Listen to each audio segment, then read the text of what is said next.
भाजपा की पाठशाला का चरित्र रहा है कालाबाजारी। इस कालाबाजारी व्यापार को साबित कर रहे हैं इंदौर के सांसद शंकर लालवानी से लेकर भाजपा का छोटे से छोटा कार्यकर्ता। सेवा के नाम पर मेवा लूट रहे हैं, ये आरोप लगाए है कांग्रेस प्रदेश सचिव राकेश सिंह यादव ने और कहा कि सांसद जन सेवा एवं पीड़ितों के मध्य जाकर उनकी सेवा करने बजाय फलों की दुकान सजाकर इंदौर को लूटने में लगे हैं। ये ऐसा खेल है जिसे इंदौर की जनता देख भी रही है और समझ भी रही है। कोरोना की आड़ में करोड़ों रुपयों को बनाने का खेल जारी है।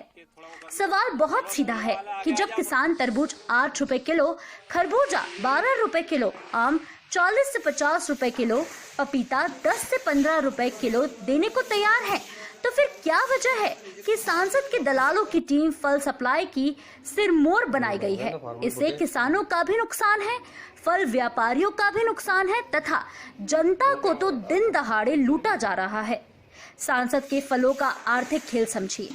250 रुपए वाली टोकरी का सही मूल्य 130 रुपए एवं 100 रुपए वाली टोकरी का सही मूल्य 35 रुपए मात्र है, लेकिन बड़ा फायदा इस महामारी में भी कमाया जा रहा है। भाजपा के लिए महामारी महालाभ का अवसर है।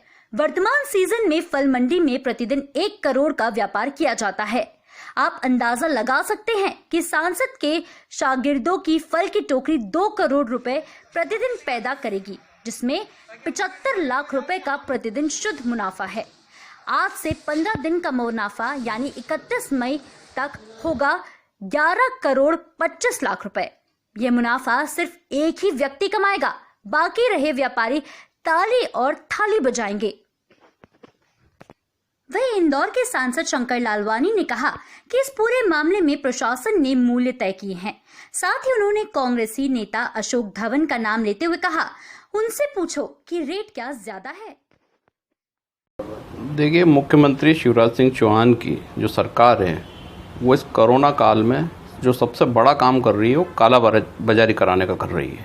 आप देखेंगे जब राशन बंटने की बात आई थी इंदौर में, वो सारा राशन पार्षदों ने और इनके मंडल अध्यक्षों ने लूटा और अपने घर से लाइन लगा के गरीबों को बांटा। वहाँ भी बीजेपी कांग्रेस किया गया। उसके बाद सब्जी की जो बात आई वो भी ऐसे लोगों के हाथ में है जो किसी एक पार्टी से संबंधित हैं, जो एक विचारधारा से संबंधित है। अब जब फल की बात आई तो फल हमारे जो माननीय सांसद हैं वो उनने हड़प लिया है। फल की टोकरी बना दी है, जो सांसद की टोकरी है 250 रुपये में और 100 रुपये में। 250 रुपये की टोकरी में 250 रुपये की टोकरी में 130 रुपये के फल हैं और 100 रुपये की टोकरी में 35 रुपये के फल हैं। सांसद जो कि इंदौर का प्रतिनिधित्व करता है वो इस कोरोना महामारी में जनता की मदद करने की बजाय फल का व्यापार कर रहा है। ये अपने आप में हास्यास्पद है।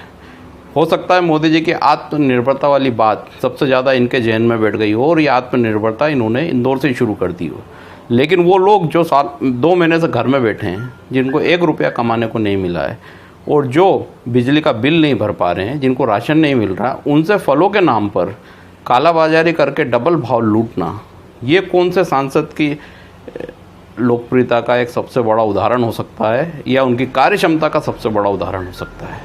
ये उनको सोचना था कि इंदौर में एक व्यवस्था बनाना थी। चौधराम मंडी में सारे फल सैनिटाइज करने की व्यवस्था बन सकती थी। थोक विक्रेता अपने फल सैनिटाइज करते और उसके बाद खेरची विक्रेताओं को देते, वो घर घर जैसे विक्रय करते, परंपरागत तरीक़ों से वैसे विक्रय होते, उसमें कोई प्रॉब्लम नहीं आती। इसी तरह सब्जी का भी हो सकता था, लेकिन खुद को पैसे नहीं मिलते, काला बाजारी नहीं होती, 1 रुपये का माल 2 रुपये में नहीं बिकता, लोग तकलीफ़ में नहीं आते, तो पैसा क्यों निकालते।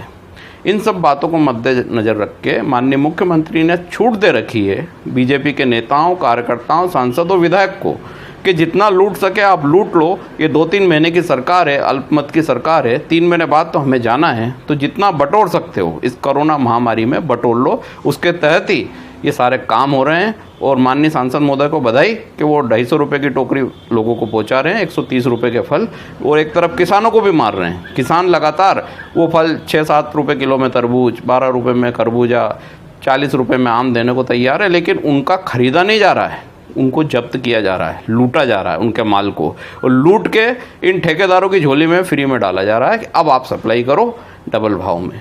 तो ये है भारतीय जनता पार्टी का चाल, चरित्र और चेहरा, और ये है शिवराज सिंह चौहान की असलियत। ये जो शंकर लालवानी पे आप जो आरोप लगा रहे हैं जी। कि इन्होंने जो फल व्यापारी का काम लिया, ये कौन लोग हैं जो इनके साथ में रहते हैं? ये इन्हीं के शागिर्द, इन्हीं के पदाधिकारी हैं। 4-5 नाम है, वो ऐसे नाम है मैं लेना नहीं चाहता, सब जानते हैं।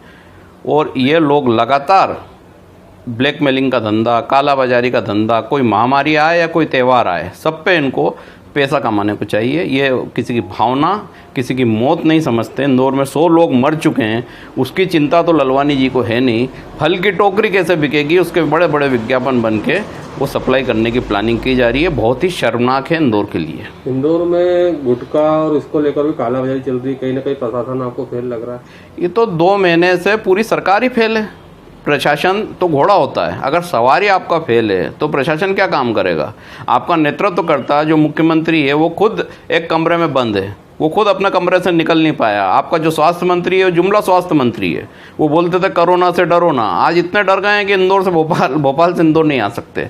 तो ये सरकार सिर्फ जुमलों की सरकार है, लुटेरी सरकार है, और ये जनता को लूट रही है। जनता भी देख रही है, इंदौर भुगत रहा है। समय आने पर इसका जवाब देगा। देखिए, कांग्रेस के बहुत बड़े नेता हैं अशोक धवन और धवन परिवार, और वो खुद इस फ्रूट के मामले में वर्षों से काम कर रहे हैं। मुझे लगता है कांग्रेस को उनसे पूछना चाहिए, क्योंकि वो सबसे ज़्यादा फ्रूट के मामले में अनुभवी हैं कि जो दे रहे हैं सही है कि गलत है। प्रशासन ने और उन्होंने आपस में बैठ के तय किया है। एक तो ये, इसमें हमारा कोई भी जो जनप्रतिनिधि उनका कोई रोल नहीं है। दूसरा, हमारा कोई ऐसा शुभचिंतक नहीं है। इंदौर पूरा हमारा है। जो सब फ्रूट वाले हैं, चाहे अशोक धवन भी हो, वो भी हमारा है। वो तो इंदौर के लोग हैं। ये तो अशोक धवन से पूछना चाहिए उनको, धवन परिवार से, कि कौन सही है कौन गलत है, सही रेट है।